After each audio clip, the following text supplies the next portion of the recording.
Older Redditors, what is something you want younger people to know? Story 1.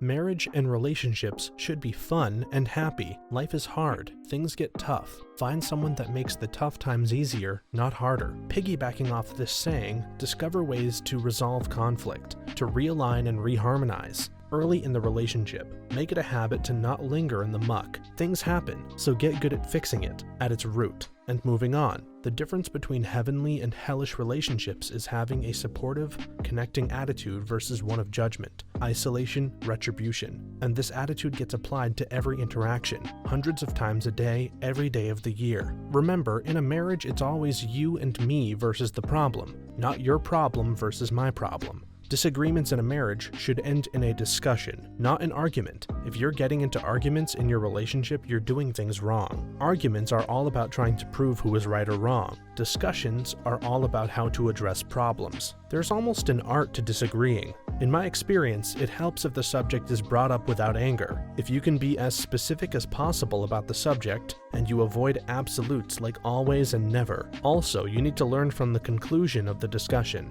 and remember to follow up on anything you promise. That's my free advice. Oh yeah, and yelling doesn't help anything. If you don't feel like you're being heard, that's a whole other subject. Story 2.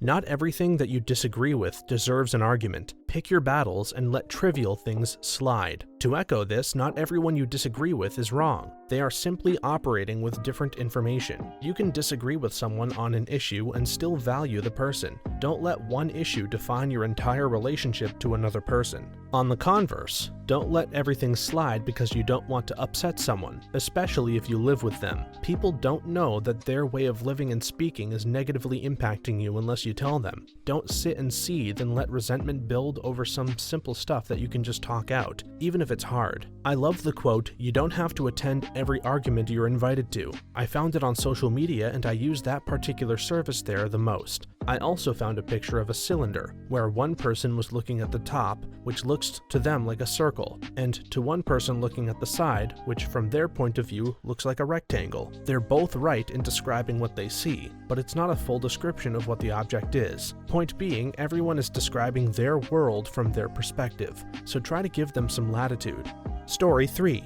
If you die today, your employer will have your job posted before you're buried. Remember that when making work/life choices. 100% this. Pops told me 30 years ago, don't forget mental income. Sure, you may be $20,000 a year behind your neighbors, but not bringing your work home with you every night and sleeping soundly is worth a lot more. I started my career at corporate headquarters for a large insurance company. I was doing great, but I just didn't like the industry. I applied for a job at a major university, and someone took a chance on me and gave me the position. Transitioning from for-profit to non-profit is notoriously hard. I made less money over the course of my career, certainly, but I wasn't on poverty wages by any means. But I remember about 5 years in, one of my old VPs was in town and we got together. His comment was, "We miss you, but you look so much happier. The psychic income is showing." Insightful guy. Leading an increasingly stressful life can affect your health. It's also true that many people don't have a whole lot of options work-wise.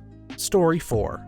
Unless you don't mind hearing eeeeee all the time, day and night, use hearing protection in loud situations. Tinnitus is horrible.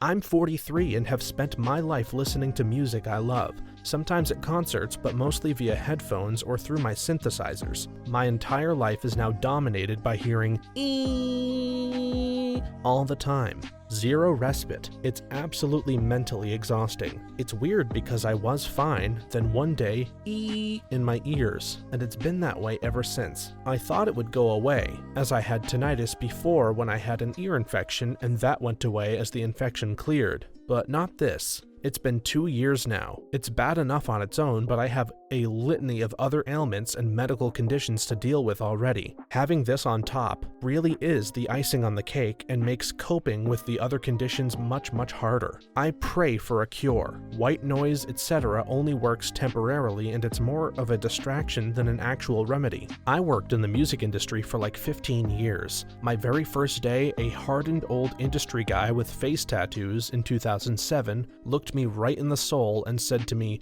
"Wear your earplugs every day. No music is good enough that you'll want to trade your hearing for it. Wear them every day." He said this in a stern but caring way. I listened to him. A decade and a half later, I am recently working in a different industry and I have no tinnitus. I feel like that guy saved me that day. As someone who also hears the permanent high-pitched whine, I concur. Take care of your hearing. I went to a concert held at a church where a couple brought their younger kids who had noise-reducing headphones. That was so thoughtful of them.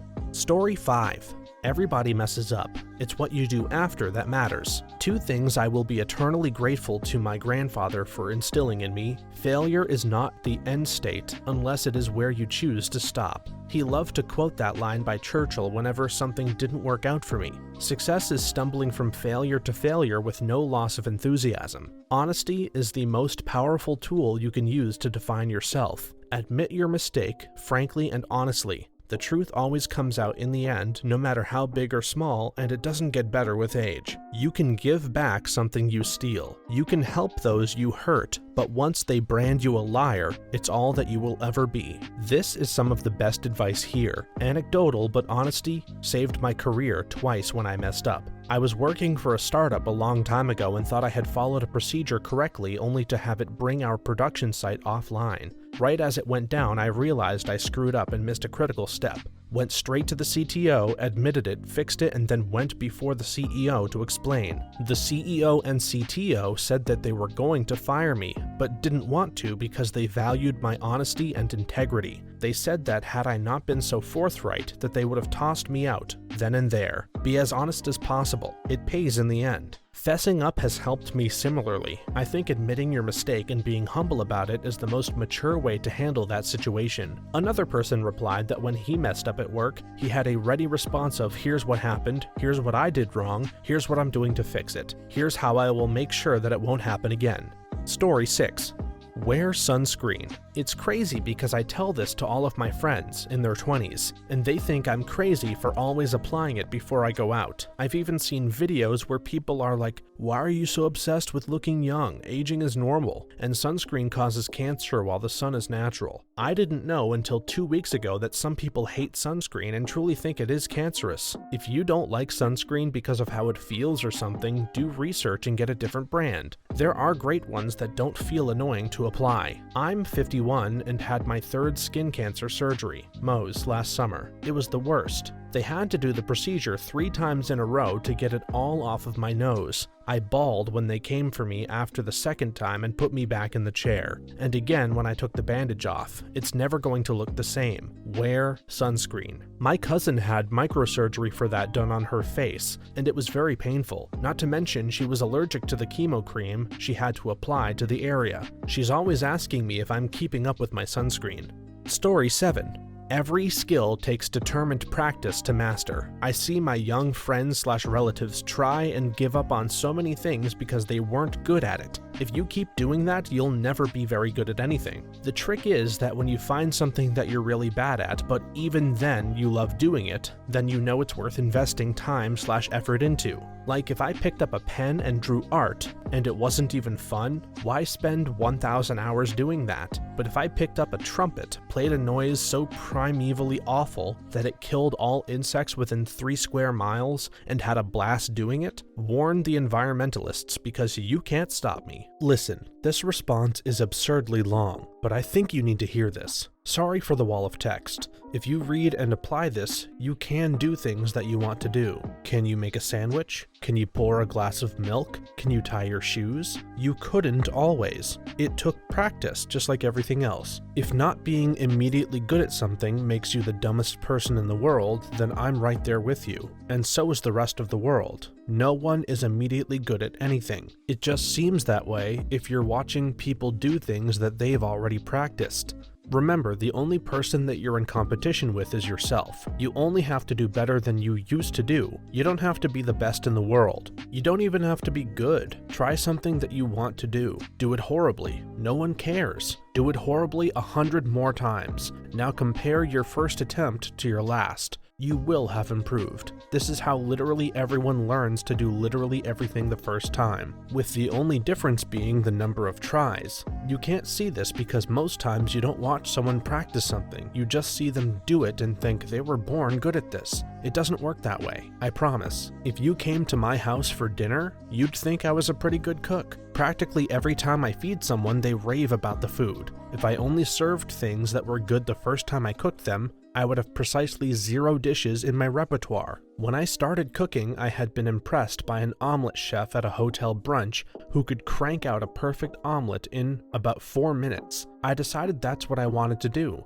I tried to cook an omelet, and it was a hot mess. I went to the internet and watched a bunch of videos on omelet technique. I cooked another omelet. Even my dog wouldn't eat it. I cooked every egg in the house into terrible omelets. I went to the store and bought 24 more eggs. I made a dozen omelets. Things started pretty rough, but omelet number 10 or 12 looked like an omelet and tasted okay. I kept making omelets. By the end of the 24 eggs, I had made 3 or 4 respectable omelets. I made 3 omelets every Saturday, one for me, one for my wife, and one for my dogs. After a year, my wife started getting cranky if she didn't get her omelet. People specifically request my omelets. I can make one virtually anywhere, on virtually any heat source. People say, I wish I knew your secret. Now you do. The secret is 1,000 previous omelets, each one a tiny bit better than the last. Go find a thing you want to do. Do it. Keep doing it regardless of your perception of the result. Do it more times than you think could possibly be reasonable. Don't stop because you aren't good. Don't stop for anything. That's how you get good. That's how we all get good. Consistent effort, repetition, learning, and honing a skill is a lot of work. You don't have to be the best at it. Not everyone is an Olympian, right? You just have to start by being either terrible or so-so at it, then work up to a level you're comfortable with. Story 8. I'd say invest in your health by regularly exercising. My wife got me into running when we were in our 20s, and it has been a big part of our lives ever since. I'm 63. Nothing crazy, no marathons. We don't time ourselves or follow a strict training plan. We just pick a route, go at our own pace, and have fun. We still go 3 to 4 miles, 3 to 4 times per week. I also started working out at the gym 3 times a week with free weights in my 30s, and have been doing so ever since. I'm no Schwarzenegger, believe me, but I can still work around the house, move furniture, shovel snow, and have fun tossing a ball around with the kids without injuring or exhausting myself. Between aerobic fitness and the weights, I've been able to stay remarkably healthy my entire adult life. Knock on wood. It's also been great for my mental health and managing stress. You don't have to go nuts and set unreasonably strict requirements for exercise, goals, or diet that a normal person can't possibly maintain. Just do the best that you can. Make exercising a few times per week a habit. Eat a reasonable diet, avoid fried stuff, eat fruit and veggies, lay off the sweets, and 40 years later, you'll really thank yourself. Believe me. Yep, the habits you establish now will go a long way to determining how fun the rest of your life is. People who do things like smoke say you have to die of something, but they aren't considering what their death will be like. I watched my mom die of COPD. Consider that before you die of COPD. You spent a decade or 2 unable to breathe. That is not even slightly fun. It's in your 50s and 60s that the chickens start coming home to roost health-wise. My friends and I hold down jobs, routinely walk several miles a day, get into all kinds of trouble, and basically feel the same we always have. Whereas there are others in our cohort group who can barely move without being in pain or coughing up a lung. Oh yeah, and as you age, have some dignity and don't whine about it all the time. Being old is a privilege that many don't get to enjoy. I find this to be the most essential part of your advice. You don't have to go nuts and set unreasonably strict requirements for exercise goals or diet that a normal person can't possibly maintain. About 10 years or so ago, I started cycling and met some people who were way too serious about the whole thing. Like, let's do 100 kilometers this Saturday. Well, hold on a minute. Let me do 50 kilometers a few times first. It made me question my commitment to cycling because of all that showy crap, including what bike you have, quality of your cycling pants, capabilities of your GPS tracker. It's too much. Now I can easily do 100 kilometers myself. I do mountain biking and go to all sorts of places around Ontario, part of the reason is I just didn't come along with the showy guys. Now my nephew started cycling and asked me to go with him for a 30 km ride next weekend. What am I supposed to do? Tell him he's a little wimp for just doing 30 km? No. Anyways, great advice. Health is the most important part of longevity. I applaud this person who is leading their nephew by example, not only by exercising but also by inspiring him and including him in their biking interests. Story 9. Take care of your body. Exercise, keep your weight reasonable, and keep the bad habits in moderation. It really does make a difference later in life. Having a kid is what finally got me to take it seriously. Ever since I grew out of my teenage eat whatever I want with no consequences years, I'd been floating the line between overweight and obese, which is a lot lower than most people think, but steadily climbing. My kid was born last year, and my wanting to make sure he has a dad when he grows up is the last kick in the pants I needed. Haven't changed what I eat, but I'm strictly counting calories. I picked Ring Fit Adventure back up. Now I just bought a set of resistance bands and a workout plan, which have thoroughly kicked my butt, down about 20 pounds since the beginning of the year, with about 30 pounds left to go. It's worth it though. I was a skinny kid who always stayed far away from sports because I felt so inferior to the athletes. As a young adult, I finally started to exercise and tried hard to put on muscle, but still felt inferior with my runner's physique.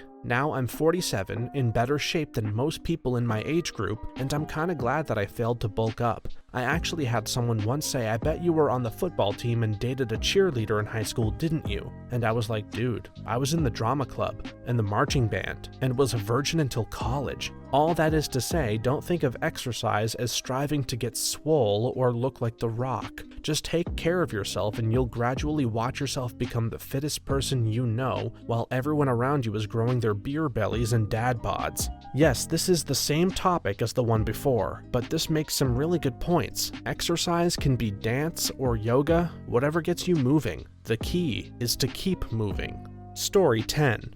Putting things off to do when you're older very likely means you'll end up not doing it. You young people have no idea how quickly your strength and stamina deserts you as you age. In my 30s and 40s, I used to happily do multiple day hiking trips for 10 hours a day, hikes up and over mountains. Now in my 50s, the last serious hike I did, which was only 6 hours, I could barely move the next day. My leg muscles were jelly. One of my best holidays was a month-long hike around Switzerland, done 15 years ago. As much as I would love to do that again, I have to face the fact that I likely don't have it in me anymore. But at least I did get to do it. Had I put it off to when I retire, I would never have done it. Also, you may well never get the opportunity to do them. About 10 years ago, when I first moved to Perth, a coworker's friend was due to retire. Friend and his wife had never been overseas. As his retirement drew close, he and his wife started planning a big post-retirement 12-month European trip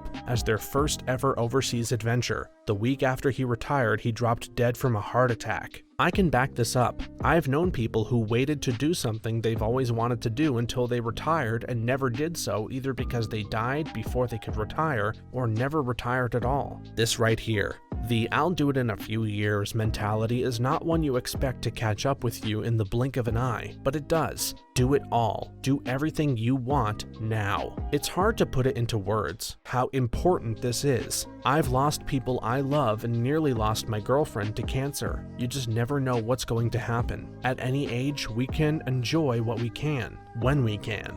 Story 11. Sleep is incredibly important. As a mom to an 8-week-old, excited to get to a time when I can improve this. Congratulations! Please remember that for the next 10 years, if your house is very clean, you're doing it wrong. Take care of yourself whenever you can, and do things to remind you of who you are outside of parenthood. The better you take care of yourself, the better you can take care of them. When I was in high school, I'd sleep from around 10 p.m. till 6 a.m. every night, maybe later on the weekends. 2 cups of coffee max, no later than noon. Then I'd come to school and my friends would be drinking like 3 energy drinks and an iced coffee throughout the day and complain about still being tired. "Oh, when did you go to sleep?" 2 a.m. Girl, no wonder you're tired. Sleep deprivation can do weird things to you. Not just falling asleep at the wheel, so dangerous, and reducing immunity, but extreme lack of sleep can induce psychosis. Take time to rest. It's not an option. Story 12.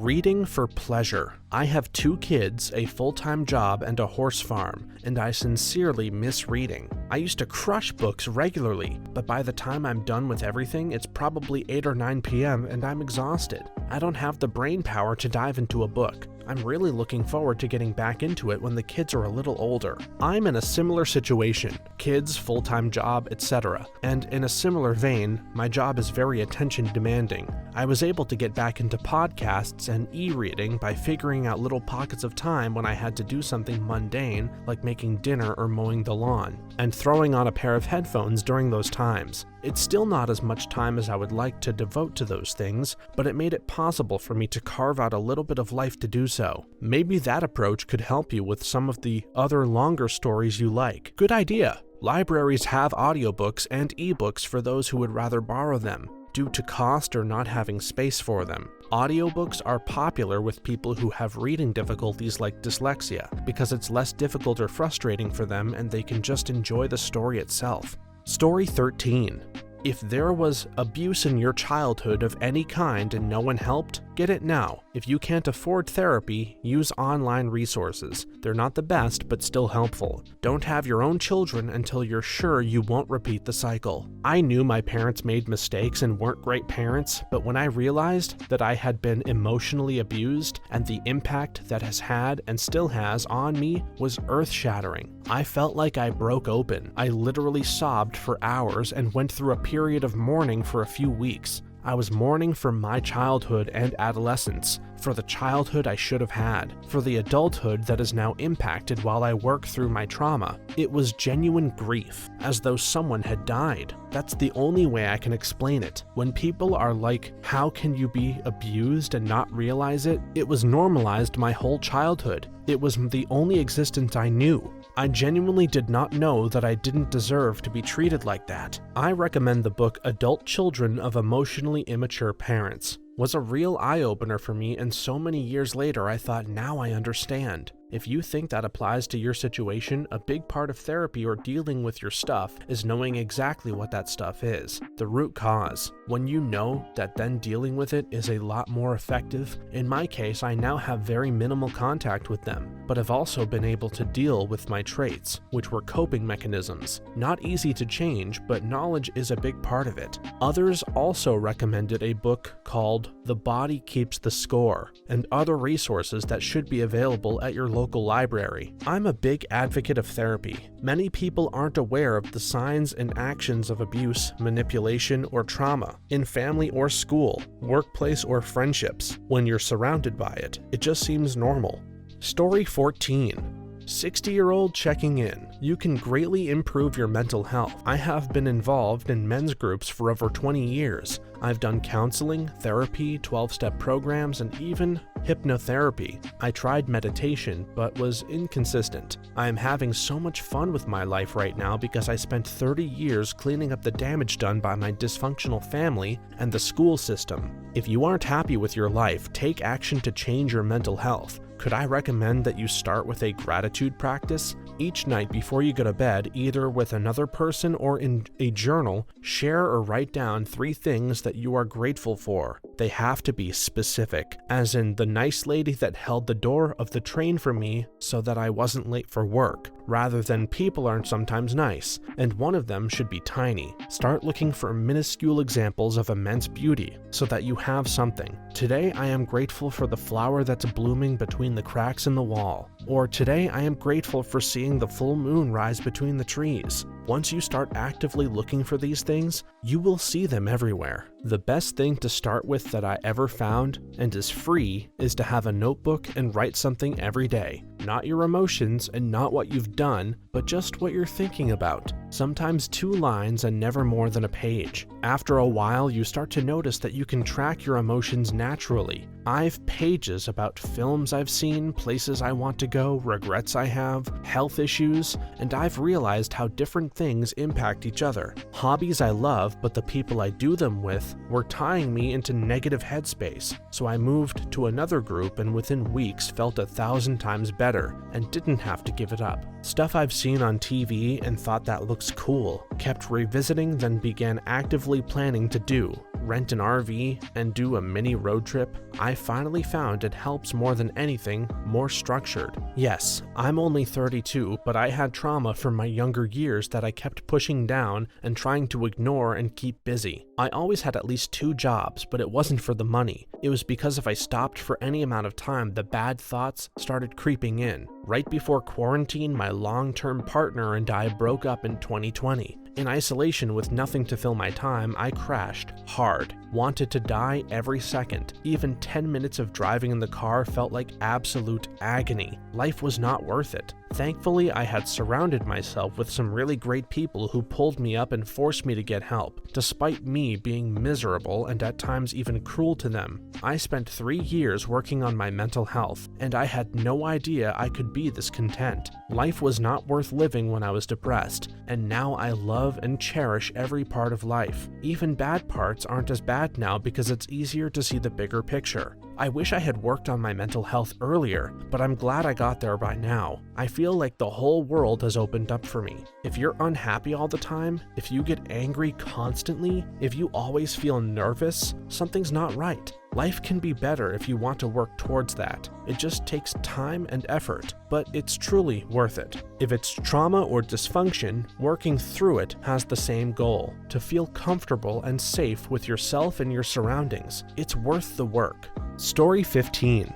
Nobody else ever thinks about the things you did that you think were embarrassing or cringeworthy. You are not important to them. The only one who remembers those moments are you, and you shouldn't let them define you to yourself. I heard a saying once: when you're young, you constantly worry about what everyone else thinks of you. When you're an adult, you stop worrying about what everyone else thinks of you, and when you're old, you finally realize that nobody else was thinking about you anyway. That's not always true anymore. With everything being filmed at all times, those embarrassing or cringeworthy things are now online for anyone to see. It's way different from when we did dumb crap as kids or teens, and the only people who really knew was your grade, maybe school if it was big enough, and that's about it. This isn't my line of thinking. This is coming from my 22 and 24-year-old daughters. Well, this was a feel-good issue until that last part. I guess it's a part of the changing times. To some degree, it's still true, at least for the unfilmed, or at least unposted times.